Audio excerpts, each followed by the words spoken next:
Hi there, welcome to the BarSculpt 30 Days of Tush. Today is day 2 and we are doing scooter. So we're going to come into the bar pretty close. It really depends on your height. You want to make sure that you're not so close if you're taller than the bar that you're hunching over. The abs pull in. We're going to start in parallel. The scoop of the right leg behind you, bend both knees. Pull the abs in, and before we even move the leg, I want you to focus on the glute. We're going to lift the glute up. Squeeze and lift. Squeeze and lift. And you may notice that the hips want to move or rock side to side. So try to keep both knees soft, the foot connected to the floor so both legs are down. The abs are working, the glute is lifting. And the glute lifts right up, kind of like you're putting it back into your underwear. And then you're going to add a tuck. So you lift, then tuck, lift, then tuck. So as you tuck, the difference between squeezing the glute and tucking is squeezing the glute lifts the muscle, tucking pulls the abdominals in, pushes the pubic bone forward, and kind of lengthens out the lower back. Doing that with the leg lifted is a lift and a tuck, a lift and a tuck.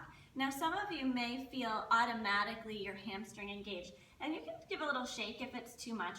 It's not that you shouldn't be using your hamstring, you definitely will, but sometimes if you aren't using your abs enough, the hamstring will take over. Or you have a misfiring pattern, so your hamstring's firing before your glute, and we want to teach your glute to fire first in this case, so you want to lift the glute, tuck the hips, push the thigh back, lift, tuck, press. So a tuck, again, is not a lifting of the glute, and it's not a pressing of the thigh. A tuck, the motion of a tuck, which we talk a lot about in all bar classes, is actually pulling the lower belly back, trying to flatten out the natural curve of the lower back, and tipping the pubic bone. So the hips turn back and the pubic bone tips forward so that you can try to engage all of the muscles of the glute. Holding there, keeping the squeeze, the tuck, and the lift, push the leg out to the side and pull back, almost like you're a boy dog peeing on a fire hydrant. As you do this motion, you are also lifting the glute higher and lowering it down. So you're squeezing to lift and pulling back in. Squeeze and tuck and pull. So really focusing on the lifting of the glute and keeping it lifted as you pull back. So even though you're going with gravity as you pull back down, you're not taking all the attention off of that muscle. Hold the leg out to the side, in, turn out, bend both knees a little deeper, pull the abs in tight, push, squeeze, tuck.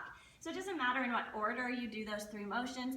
And at first, it may be that you have to slow down all those motions where you are literally lifting, tucking, and then pressing. The tuck may move the leg, and that's not wrong, that if by tucking the hips, your thigh bone moves, but there's a difference between it moving and you intentionally pushing it back. That's a little bit deeper of a movement. 5 more. Squeeze, tuck, press. Squeeze, tuck, press. Pull the abs in. And hold it there. Kick the leg straight and bend.